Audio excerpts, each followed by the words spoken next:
Kumain ako sa Jollibee, mga babe. Yes, I'm just healing my inner child. Nag-Starbucks din ako, mga babe. Inabot kami ng ulan. Samahan nyo si Beautification. Let's go. Kayo po na nakaupo, subukan nyo namang tumayo. Hi mga babe, so for today's video, pupunta tayo ng Jollibee! Magpapaalam tayo dun sa pogi sa likod. Ayun. Tara. Magkano isang sasakyan? Pogi! Magja-Jollibee ako. Maganda ba ako, tay? Ay, siyempre. Yes! Oh, nakikipag-chismisa ng tatay ko. Ngayon, alis muna si Verification, tay.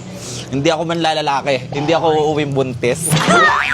Let's go! Nagkikrave ngayon ng Jollibee si Verification.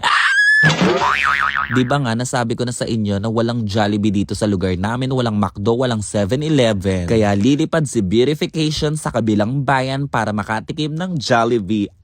Maraming salamat po kay Miss Casey Almadovar dahil binigyan niya si Beautiful ng napakaraming tsinelas, mga babe. Pinuntahan niya pa talaga ako para makita yung kagandahan ng mukha ko. Hindi naman siya na-disappoint kasi maganda naman talaga yung mukha ko sa personal. Sobrang nakakatawa. Nani? Andito na ako mga babe sa Jollibee! Hindi to sponsor ah. Hello. Ay, uy, ikaw pala yan. Dito ko nag-work. Hello, pwede ba? Kakain ako, diba? Kabog, diba? Kaya na mag-Jollibee kung kailan gusto. So today, ihihil natin ang inner child ni Verification.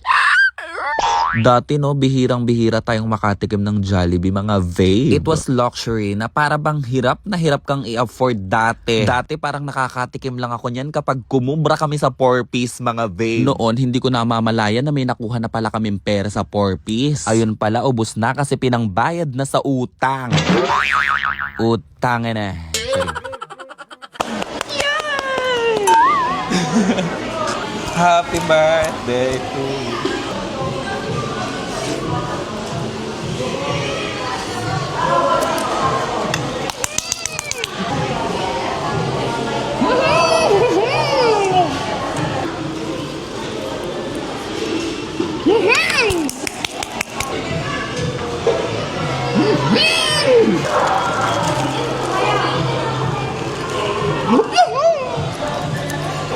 Habang kumakain ako mag-isa, mga babe, nakikita nyo ba yung nakasilip sa may labas? Nakakatakot. Kumakain lang naman ako dyan, tapos biglang nasa tabi ko na. Ay! Hinayaan ko na lang siyang sumabay sa akin sa pagkain. Kasi naduduling na siya sa gutom, mga babe. Ngayon naman, mga babe, ay mag-i-Starbucks naman si Beautification. Hello po. Hello. Ay, ganda mo naman! May pa-camera ka dyan, ah.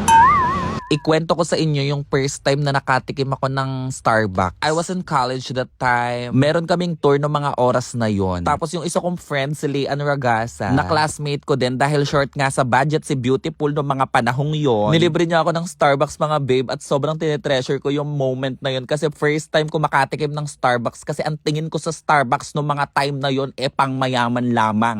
2019 nung first time ako nakatikim ng Starbucks. Tapos 4 na taon bago ulit ako makatikim. 2023 na, nakatikim na ulit ako ng Starbucks. Kailangan ayusin natin yung sukli. Sabi kailangan daw laging maayos yung pera para maayos yung pasok ng pera. Yan. Yay! Starbucks!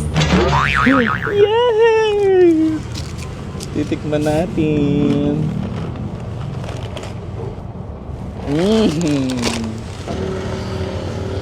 Ay, excuse me kuya, kayo po yung binukong angkas? Razel po. Dito po. Kayo po yun? Ah, sige po kuya, wait lang. Kuya, magsusot pa po kayo ng hairnet? Hindi na kuya, pahawak nga kuya. Mag-jacket lang po ako. Hindi pa ako nakakauwi, mga babe. Nagbabanta na ang panahon. May bagyo daw na papasok sa Pilipinas. Ako na lang ang pasukan nyo. Charas! Sobrang dilim na ng langit, mga babe, at mukhang uulan na. Hindi pa kami nakakalayo, mga babe, pero may mga pumapatak na ulan. Wala pa tayong kapote? Wala. Ha?